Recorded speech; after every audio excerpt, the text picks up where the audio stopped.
দেখছেন নিউজ 18 বাংলা, আপনাদের সঙ্গে রয়েছি আমি সোনিয়া। শুরুতেই নজর রাখবো, বিদ্বেষের বিষে জ্বলছেন বাংলাদেশের সংখ্যালঘুরা।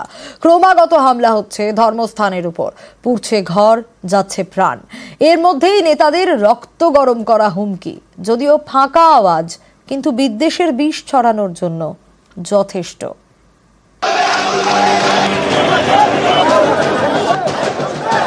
উত্তাল বাংলাদেশ, চরমে ভারত বিদ্বেষ। সেই বিদ্বেষের বিষে চলছেন পদ্মাপাড়ের সংখ্যালঘুরা। বাংলাদেশের নাটোরের এক মন্দিরের পুরোহিত তরুণচন্দ্র দাসের হাত পা বাঁধা দেহ উদ্ধার হয়েছে। লুটপাটের পর খুন বলে অভিযোগ, পুলিশের অনুমান ডাকাতি। নিছকই ডাকাতি কি? গত কয়েকদিনের ঘটনা কিন্তু তা বলছে না। গত মাসে ইসকনের সন্ন্যাসী চিন্ময় কৃষ্ণ দাসের গ্রেফতারির পর থেকে সে দেশে সংখ্যালঘু নির্যাতন বেড়ে গেছে বলে অভিযোগ। इस्कॉन और बाकी जितने भी अल्पसंख्यक हैं बांग्लादेश के इस तनावग्रस्त परिस्थिति को लेकर बहुत चिंतित हैं। बांग्लादेश सरकार और सभी वहां पर अधिकारीगण निवेदन करते हैं कि विशेष रूप से अल्पसंख्यकों को पूर्ण रूप से सुरक्षा दी जाए। वहां पर मंदिर हैं, उन मंदिरों की सुरक्षा हो, उन विग्रहों की सुरक्षा हो और उन भक्तों की सुरक्षा हो। বাংলাদেশে ভারত বিদ্বেষ চরমে উঠেছে। নেতাদের বিদ্বেষী মন্তব্যই কি সে দেশের সংখ্যালঘু নির্যাতনে ইন্ধন দিচ্ছে? অনেকেই বলছেন নেতাদের উস্কানিমূলক বক্তব্যের জেরেই বাংলাদেশের সংখ্যালঘুদের ধর্মীয় স্থানে হামলা হচ্ছে, ঘর পুড়ছে, প্রাণ যাচ্ছে, তারপরেও বিদ্বেষের বিরাম নেই। আজকে যখন হাসিনার পতন হলো, তখন শেখ হাসিনা এখন কোথায়? কেন উনি ভারতে? ওনার তো বাংলাদেশে থাকার কথা। তাহলে এই ফ্যাসিবাদ ভারতীয় আধিপত্যবাদ। এই দেশের তরুণ প্রজন্ম এই আধিপত্যবাদকে না বলেছে। বাংলাদেশে আগামী দিনে কোনো পাকিস্তানপন্থীও থাকবে না, কোনো ভারতপন্থীও থাকবে না। এই দেশে আমরা বাংলাদেশপন্থী। সংখ্যালঘুদের ওপর অত্যাচার, মারধর, খুন, ধর্মস্থানে হামলা, এরই মাঝে বাংলাদেশের নেতাদের নিষ্ফলান আস্ফালন। আমাদের দিকে সাম্প্রদায়িক সম্প্রীতি নষ্টের জন্য যদি আন্দোলন করেন, বলে রাখি সেই আন্দোলন কিন্তু আমরা কেটে দেব। রাফায়েল বিমানের ভয় দেখায়, আরে ভাই আছে কয়টা রাফায়েল বিমান? রাফায়েল বিমান নাকি বাংলাদেশে আসলে আমরা নাকি টয়লেট করব? তাহলে বোঝেন আমাদের টয়লেট করতে রাফায়েল বিমান লাগে। দু একজন এটা বিক্ষিপ্ত পরিস্থিতি তৈরি হবে, সেগুলো গ্রেপ্তারও হবে, সেগুলো সমাধানও করা হবে। আমরা যদি মাননীয় প্রধানমন্ত্রীজির নেতৃত্বে সার্জিক্যাল স্ট্রাইক করতে পারি, তো আগামী দিনে বাংলাদেশের সাথে আমরা কি করতে পারি সেটা ভালো করে সবাই জানে। নিউজ 18 বাংলা। ত্রিফলা চাপে ইউনূস সরকার, বিএনপি, জামাত থেকে গণ অধিকার পরিষদ, সবাই এখন বাংলাদেশে ভোটের দাবি তুলছে। হাসিনা সরকার বিরোধী আন্দোলনকারীদের দ্রুত ভোটের দাবি। দেশের মধ্যেই আস্থা হারাচ্ছে ইউনূসের তদারকি সরকার। উপদেষ্টা পরিষদ দিয়ে মোকাবেলা করা যাবে না, জাতীয় সরকার করতে হবে। নির্বাচনের ব্যাপারে ইঙ্গিত দিয়েছেন, ক্রমান্বয়ে সুস্পষ্ট ঘোষণাটাও দিয়ে দিন। ঘোষণাটা হলে এদেশের মানুষের মধ্যে একটা আস্থা তৈরি হবে যে এই সরকার আবার মঈন ফখরের সরকারের মতো নতুন দল গঠন করে ক্ষমতায় বসার অভিলাষ প্রকাশ করবে না। ইলেকশন কমিশন গঠন হয়ে গেছে, সুতরাং ইলেকশন পরিচালনা করবার, কন্ডাক্ট করবার জন্য তার প্রস্তুতি নেওয়ার, তো সেই ধরনের কোনো প্রবলেম তো নাই। এবার বাংলাদেশের নির্বাচিত সরকার গঠনের দাবি। গণ অধিকার পরিষদ থেকে জামাত, বিএনপি, সবারই এক সুর। দ্রুত ভোট করাতে হবে, তদারকি সরকার সরিয়ে নির্বাচিত সরকার গঠন করতে হবে। এতেই চাপ বাড়ছে বাংলাদেশের ইউনূস সরকারের।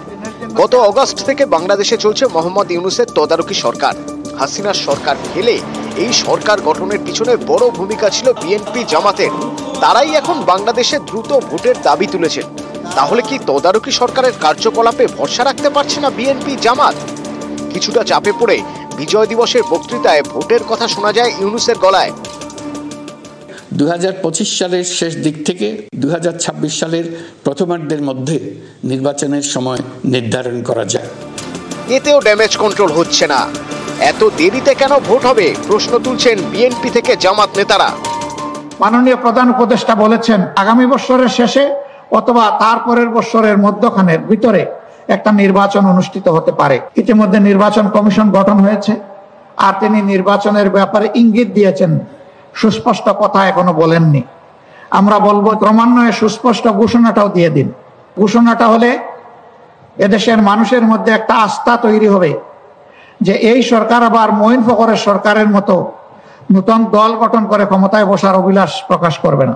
25-এর শেষের দিকে অথবা আপনার 26-এর প্রথম দিকে চিফ অ্যাডভাইজার বলেছিলেন, আর উনি বলছেন যে জুনের মধ্যে নির্বাচন হবে। তো এক্স্যাক্টলি আমরা বুঝতে পারছি না যে কোনটা সঠিক। আমাদের দৃষ্টিভঙ্গি খুব পরিষ্কার।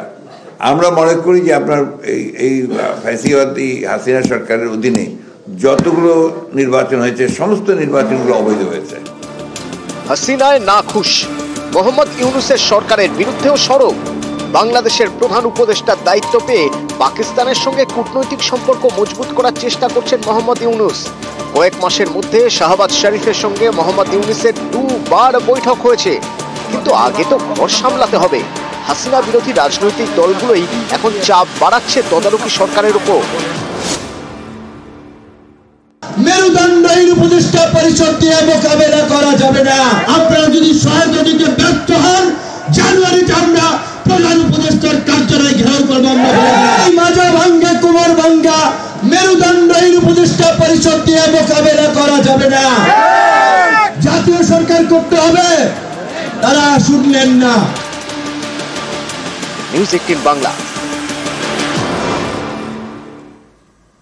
এখনই জীবন ও স্বাস্থ্য বীমায় কমছে না জিএসটি, পিছিয়ে গেল বিমায় জিএসটি কমানোর সিদ্ধান্ত। জীবন ও স্বাস্থ্য বীমায় জিএসটি কমানোর সিদ্ধান্ত নিয়ে আজই চূড়ান্ত সিদ্ধান্ত ছিল, কিন্তু জিএসটি কাউন্সিল জানিয়ে দিল এখনই এ নিয়ে চূড়ান্ত সিদ্ধান্ত নয়। বিমায় জিএসটি কমানো হবে কিনা তা নিয়ে আরও আলোচনা প্রয়োজন বলে জানানো হয়েছে। জানুয়ারিতে বিমায় জিএসটি কমানো নিয়ে ফের আলোচনায় বসবে মন্ত্রী গোষ্ঠী।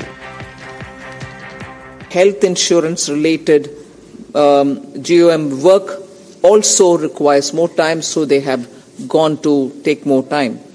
On 1 or 2 specific grounds which I would like to put before you as to why it had to have more time, insurance and therefore the insurance regulators' input is awaited. IRDAI, the Insurance Regulatory and Development Authority's inputs have not come, so the GOM felt that it needed a bit more time. 26-এর বিধানসভা ভোটের আগে পাহাড়ের রাজনীতিতে নয়া মোড়। ভেঙে দেওয়া হলো অজয় এডওয়ার্ডের হামরো পার্টি, মুছে ফেলা হলো প্রতীক, খোলা হলো পতাকা। 2021-এর নভেম্বরে পাহাড়ে হামরো পার্টি তৈরি করেন অজয় এডওয়ার্ড। পাহাড়ে নয়া রাজনৈতিক দল গড়ার ইঙ্গিত অজয়ের। আজই দার্জিলিংয়ের জিমখানা হলে আত্মপ্রকাশ তার নতুন রাজনৈতিক দলের। पॉलिटिकल मंच जो गोरखा जाति का एकीकरण, ये जो क्षेत्र का एकीकरण के लिए एक पॉलिटिकल प्लेटफॉर्म तैयार हो रहा है। जाति एकीकरण का ये जो हम लोग का ये मांग है, long pending dues of the Gorkha people, इसका लिए हमरो पार्टी पूर्ण समर्थन कर रहा है। ये नया प्लेटफॉर्म को, नया मंच है, इसको हम लोग समर्पण करके हम लोग का पार्टी फ्लैग इसका साथ बिलाई हो रहा है।